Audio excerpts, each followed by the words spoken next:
Guwahati ferry service. এতিয়া প্ৰশ্ন উত্থাপন হৈছে 2022ৰ প্ৰলয়ংকাৰী বানৰ পুনৰাবৃত্তি হ'ব নেকি শিলচৰ জলসম্পদ বিভাগৰ হেমাহিৰ বাবে শিলচৰ ৰাইজ পুনৰ ভুক্তভোগী হ'ব লাগিব নেকি মথাউৰি নিৰ্মাণৰ প্ৰসংগক লৈ সচেতন মহল এতিয়া সৰব হৈ পৰিছে জলসম্পদ বিভাগৰ বিৰুদ্ধে তেওঁলোকে ক্ষোভ উজাৰিছে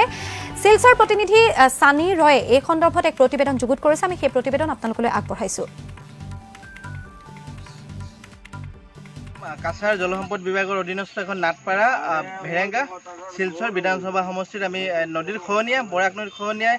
ব্যাপক ক্ষয়ক্ষতি সাধিত হোৱাৰ উপলক্ষ্য ধৰিছে আমি যোৱা 2022ত শিলচৰ গোটেই পানীৰ তলত আছিল এখন নাটপাৰাৰ ভাঙনৰ কাৰণত আজি বৰাক নদীৰ খহনীয়া 2022ৰ পিছত আজি 2025 বৰ্ষ বৰষুণ আহি পৰিছে কিন্তু বৰ্তমানলৈ জলসম্পদ বিভাগে একো পদক্ষেপ ল'ব পৰা নাই একো ভালকৈ কাম কৰিব পৰা নাই আমি এই ক্ষেত্ৰত স্থানীয় ৰাইজৰ পৰা অভিযোগ শুনিব চেষ্টা কৰিম আমি ইয়াত দেখুৱাইছোঁ কেমেৰা পাৰ্চন তাপস নাথে দেখুৱাব কেনেধৰণে দৃশ্য কেমেৰাবন্দী কৰিছে আৰু বৰাক নদীৰ খহনীয়া যিটো নাটপাৰা আটাইতকৈ এটা চিন্তাৰ বিষয় হৈ পৰিছে আমাৰ হাতত মন্তব্য আহি পৰিছে প্ৰাক্তন উপাধ্যক্ষ আমিনুল হক ডাঙৰীয়া আমি দেখুৱাম তেওঁ কি কৈছে কাছাৰ জলসম্পদ বিভাগৰ ক্ষেত্ৰত আৰু কাছাৰ জলসম্পদ বিভাগৰ চৰম ব্যৰ্থতা চৰম উদাসীনতাৰ ক্ষেত্ৰত শিলচৰৰ ৰাইজে ভুগিব এইবাৰ বানৰ সমস্যা এয়া আশংকিত হৈ পৰিছে শিলচৰৰ ৰাইজ আমি পোনে পোনে সংযুক্ত হ'ম আমি ইয়াৰ স্থানীয় ৰাইজৰ লগত আমি তেওঁৰ পৰা বাক্যখিনি শুনিব চেষ্টা কৰিম কেনেধৰণে অৱস্থা ইয়াত দেখা গৈছে আপোনাৰ নাটপাৰা ভাঙনৰ ক্ষেত্ৰত এই ভাঙন কিমান দিনৰ পৰা আপোনালোকে সুবিধা পাইছে বা এনেকুৱা দেখি আছে এটাতো আমরা জন্মগত এরকম দেখে এসেছি আমাদের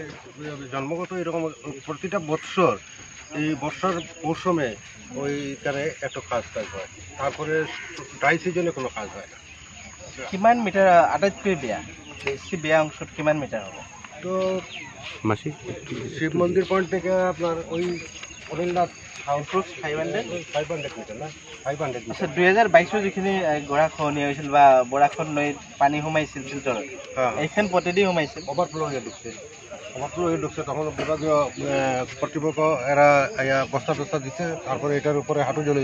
ওভারফ্লো হয়ে ঢুকছে তারপরে বিভিন্ন এই যে বেরেঙ্গা ইএনডি বাঁধ আছে এটা বিভিন্ন জায়গা দিকে জল ঢুকছে এইবাৰ যেটো বাম্বু পেলাই ৰাখিছে বা বাম্বু ফিটিঙৰ কিবা দৃশ্য আমি পাইছোঁ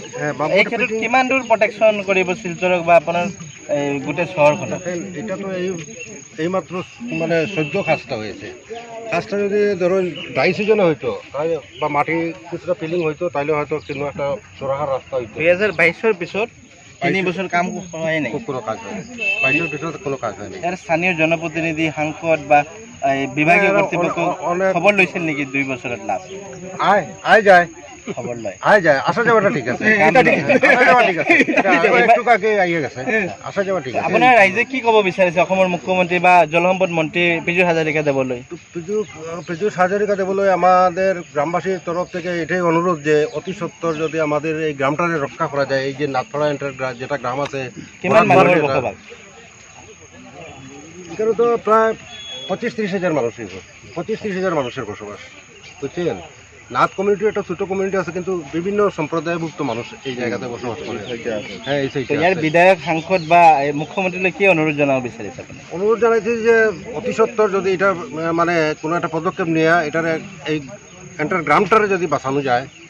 আর এটা শুধু গ্রাম না এটা বাংলা ভরে সমস্ত শিলচর শহর জলমগ্ন থাকবে হয় আমি তেওঁৰ বাক্য শুনিলোঁ পোনে পোনে আমি আৰু এজনৰ পৰা যুৱক এজনৰ পৰা কথা পাতিম এইটো কি ক'ব আপুনি আপুনি কি ক'ব এই যিটো ওই যে তিনতলা বিল্ডিং দিলেই বউ তুমি কোনো কিছু বাঁচিও না আমি এলে মাথা বাদ দিয়ে দিয়েছি কোনে কৈছে তো ও মন্ত্রী কৈছে না মানে কোন মন্ত্ৰী নাম নাম জানি না মন্ত্ৰী ওই যে তিনতলা দিলেই আৰ আপনি আৰ কিছু বাঁচিবা না আপুনি নদীৰ ওচৰত থাকে যিটো ৰাতি ঘৰটো ভাঙি লৈ গ'ল কি ভাঙিয়া গেলে কিন্তু সব ৰক্ষা হয়ে যায় জানি শান্তি হয়ে যায় জানি আপুনি মুখ্যমন্ত্ৰীক কি জনাব মুখ্যমন্ত্রী হয়ে দিয়েছি যে আজ ওর খাসার ডিস্ট্রিক্টের মধ্যে কোনো রাস্তা বাকি সব রাস্তা কমপ্লিট হয়েছে পাওয়ার জন্য আমাদের এখানে হয় না